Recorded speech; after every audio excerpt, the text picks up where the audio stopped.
सारे ही विद्यार्थियों को प्यार भरी सत श्री अकाल। आओ शुरू करिए 10वीं जमात गुरु नानक देव जी दे पाठ विचों आरती। गगन में थाल, गगन में थाल रव चंद दीपक बने, तारका मंडल रक मोती, धूप मल आन लो पवन चवरो करे, सगल बन राय फुलंत ज्योति। ए गुरु साहब जी ने आरती है जो उचारी सी, गुरबाणी विच शामिल है। ते गुरु साहब जी है जो गुरु नानक देव जी ने रब दी कुदरत, जो रब दी आरती उचार रही है, सारी कुदरत द्वारा उचारी जा रही रब दी आरती नूं बयान किया है। सब तो पहला प्रसंग वेख लेने। यह काव्य सतरा साडी पंजाबी दी पाठ पुस्तक साहित सुगंधियां विच दर्ज गुरु नानक देव जी की रचना गगन में थाल ब्रैकेट च लिख दो आरती विचों लईयां गईयां हन। इस विच गुरु जी ने सारी कुदरत द्वारा उतारी जा रही या कीती जा रही रब दी आरती नूं बयान किया है कि किस तरीके नाल बयान, किस तरीके नाल सारी कुदरत है जो रब दी आरती उतार रही है, उसनूं आपां वेखांगे। भाई गगन में थाल रब चंद दीपक बने, तारका मंडल जनक मोती। गगन माने हुंदा है आसमान, जो आसमान है वो गगन। थाल, थाल भाई जिस आप रोटी खाने। रव सूरज, चंद, चंद दीपक दीवा, और तारका मंडल तारा मंडल। जनक माने मनो, मान लो। मोती वही मोती है। गुरु साहब की कह रहे हैं, गगन में थाल,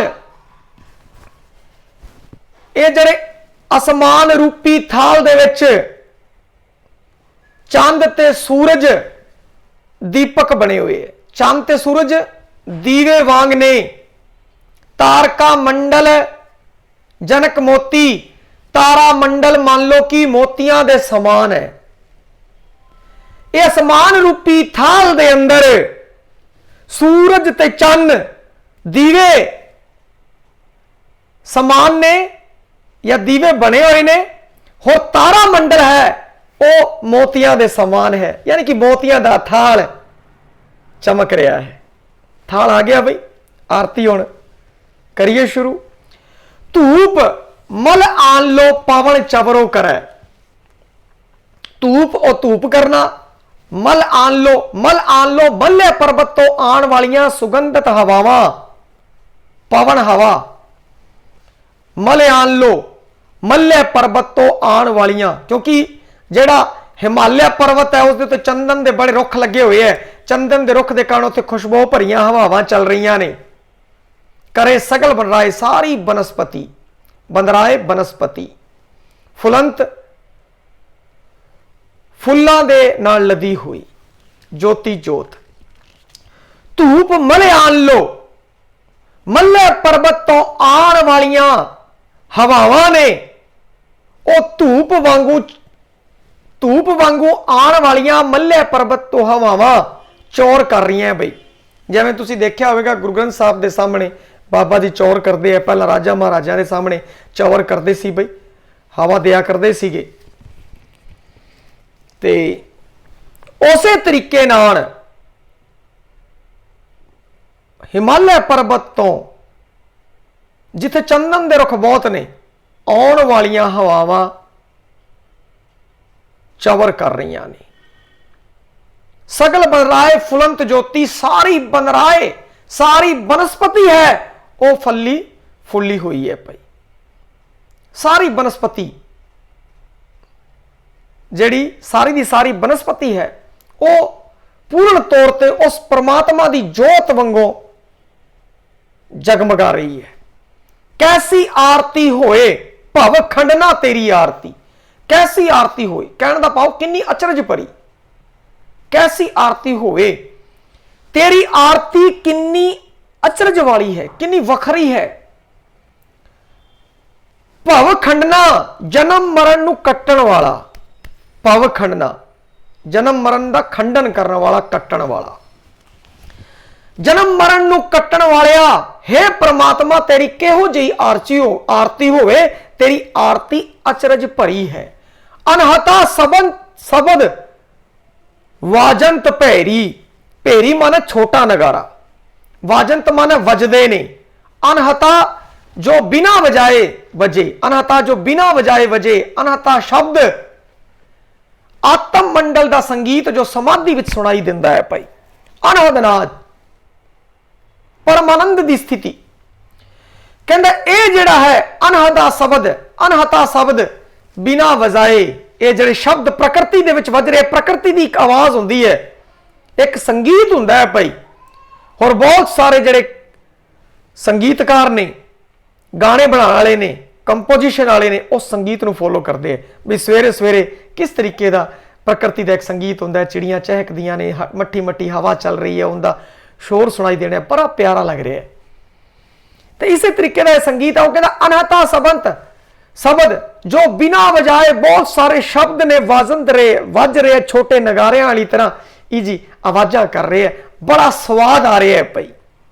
अगे कह रहे सहस तव नैन, गुरु साहब जी आखते ने सहस, सहस माने सैकड़ा ही, सहस माने सैकड़ा ही, नैन माने नैन, तोहे तेरे, सहस फिर सैकड़ा, मूरत मूरतां शकला, नना नहीं, बिमल पद पैर भाई, पद पैर, गंध गंध जिस तो सुगंध करते हैं नासा। वो कहता सहस तव नैन, तेरिया सैकड़ा ही अखा ने, तेरिया सैकड़ा ही अखा ने, गुरु नानक साहब जी आखते ने तुहाडियां सैकड़ा ही अखा ने नन नैन, परंतु एक भी अख नहीं। कहण दा भाव कि सरगुण स्वरूप दे अंदर तुहाडियां सैकड़ा अखा ने, क्योंकि परमात्मा हर एक दे अंदर बसिया हुआ है, हर एक बंदे अंदर परमात्मा बसे, तो सैकड़ा अखा हो गई भाई। निर्गुण स्वरूप दे, सरगुण स्वरूप दे अंदर तेरियां सैकड़ा ही अखा ने, परंतु निर्गुण स्वरूप दे अंदर तेरी कोई अख नहीं। सहस मूर्त नन, सहस मूर्त नन, तेरिया सरगुण स्वरूप दे अंदर अनेका ही शकलां ने, नना एक तो ही, परंतु निर्गुण स्वरूप दे अंदर तेरी कोई शकल नहीं। सहस पद बीमल, तेरे सरगुण स्वरूप दे अंदर सैकड़ा ही पैर ने, नन एक पद, परंतु निर्गुण स्वरूप दे अंदर तेरा कोई पैर नहीं। गंध बिन सहस तब गंध इव चरत मोही, तेरिया सरगुण स्वरूप दे अंदर अनेका ही सैकड़ा ही नासा ने, परंतु सरगुण स्वरूप अंदर तेरी कोई नक नहीं है। ये सब कुछ इदा ही चल रहा है। परमात्मा सारियां दे अंदर समाया हुआ है, हर एक मनुख दे अंदर समाया है, और मनुख दे अंदर समाया तो उनकी अखा है, नक है, सब कुछ है, परंतु निर्गुण स्वरूप, क्योंकि परमात्मा की है, निर्गुण है, उनका कोई आकार रंग रूप कुछ भी नहीं है, तो उस स्वरूप दे अंदर फिर उनकी कोई अख नहीं, कोई नक नहीं, कोई कुछ भी नहीं है भाई।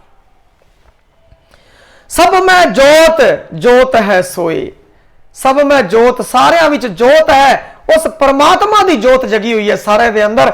आ जोत जो बुझ गई छुट्टी, सब में जोत ना, सारियां विच उस परमात्मा की जोत जग रही है।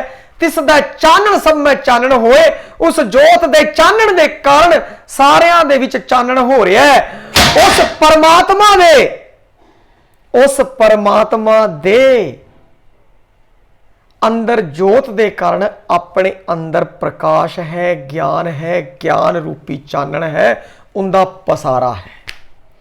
गुर साखी जोत प्रगट होवे, जे गुरु ने हामी भरती, साखी भरती, हामी भरती, तो जिहड़ी जोत है वह प्रगट हो जाएगी। आपां अपने अंदर जो परमात्मा बसिया होया है उसनूं पा लवांगे। वो प्रगट हो जाएगा। जो तिस भावै सो आरती होए, जो परमात्मा नूं भावे वो आरती हुंदी है। ये सारी बनस्पति है अपने अपने तरीके नाल उस परमात्मा की आरती कर रही है। उस परमात्मा नूं जो भावे वही आरती हुंदी है भाई। और ये जो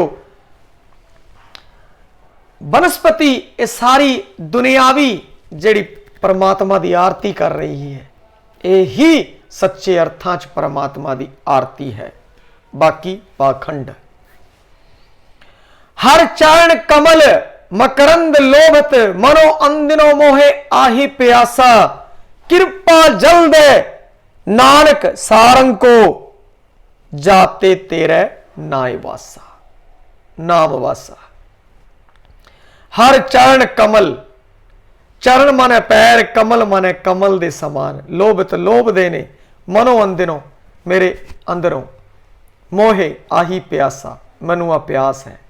मनु तेरे चरण कमलों दी, मनु तेरे चरण कमलों दी प्यास है, लोभ है। मनो अंदिनो मेरा मन, मेरे मन दे अंदर तेरे चरण कमलों दी परमात्मा दे नाम जपण दी प्रीत दी प्यास है। मन दे अंदर जो प्यास है वो परमात्मा दे नाम जपण दी प्यास है। किरपा जल दे, किरपा जल दे, इस किरपा दा जल दे दे, किरपा दा जल दे दे, क्योंकि प्यास किंदे नाल बुझणी है, जल नाल बुझणी है। तो यह कहता है कि मैनू भी नाम रूपी जल दे दे, अपनी किरपा कर दे, किरपा रूपी जल दे के मेरी प्यास बुझा दे। सारंग को जिवें पपीहा बड़ा प्यासा रहिंदा एक स्वात दी बूंद लई, जिवें चातरक पपीहा प्यासा है उस बरसात दी बूंद दे लई, उवें ही ए जेड़ा भगत है, भगत रूपी पपीहा मैं सारंग वांगू तेरे नाम दा प्यासा हां। तू किरपा करके अपने नाम दी बूंद है, जो नाम दी बूंद है, जल है, ओ दे दे, ताकि मेरी जन्मा जन्मा दी प्यास बुझ जावे। किरपा जल दे, किरपा दा जल दे दे, किरपा रूपी जल दे दे, इस पपीहे दी प्यास बुझ जावे। जाते तेरे नाए वासा, तेरा जड़ा नाम है वो आके हृदय दे अंदर वस जावे, हृदय अंदर वस जावे। ये सारी प्रकृति है जो भाई उस परमात्मा दा नाम जप रही है।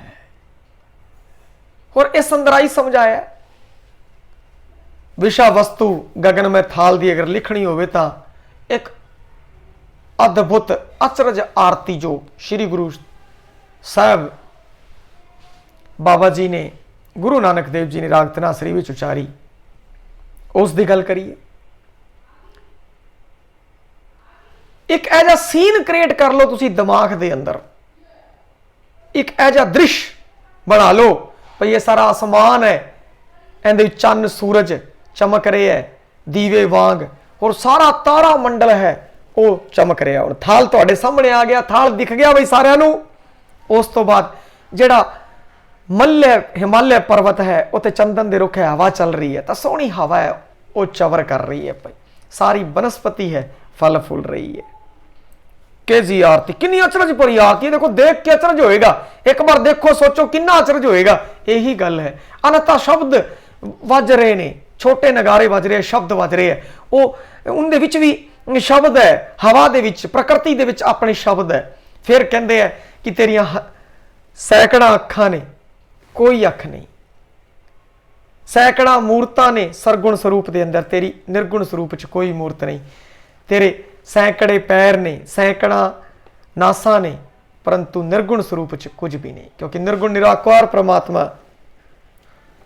वो किसे भी की कहते हैं कि निरभौ निर्वैर अकाल मूर्त अजूनी सैभं गुर प्रसाद, यही परमात्मता है। सतनाम करता पुरख निरभौ निर्वैर अकाल मूर्त अजूनी सैभं गुर प्रसाद, परमात्मा बारे दसिया भाई ये परमात्मा है। सब में जोत, सारिਆਂ ते परमात्मा की जोत वसी है, जिस कारण चानन हो रहे है ये परमात्मा की कृपा सदका है। उस परमात्मा को भावेगी वही सब कुछ होवेगा। और ये जिहड़ा पपीहा है इनू लालच है, किस चीज़ की प्यास है? उस परमात्मा के चरणों की, परमात्मा का नाम है जो हृदय में बस जे। वो कहते कृपा का जल दे दे, ये पपीहा है जिहड़ा नाम तो प्यासा है, ये नाम है जो हृदय के अंदर वस जाए। विषा वस्तु च आपां ये गल्लां लिख दांगे और फिर केंद्री भाव के अंदर आपां लिखांगे गगन मैथाल राग धनासरी विच लिखी गई गुरु साहब गुरु नानक देव जी की रचना है। सारी कुदरत हर समय सरगुण ते निर्गुण स्वरूप वाले प्रभु की आरती उतारन के आर विच लगे हुए ने अते जीव प्रभु के चरणों नाल जुड़ के प्रभु की कृपा नाल प्राप्त हुई गुरु की सिक्ख्या अनुसार वो आरती उतार रहे हैं। वो कुदरत द्वारा उतारी गई आरती भी शामिल नहीं, शामिल है भाई। ये सारी प्रकृति सूरज चंद रूपी थाल है जेड़ा हिमालय पर्वत हर एक बंदा सब प्रकृति इस आरती में शामिल है।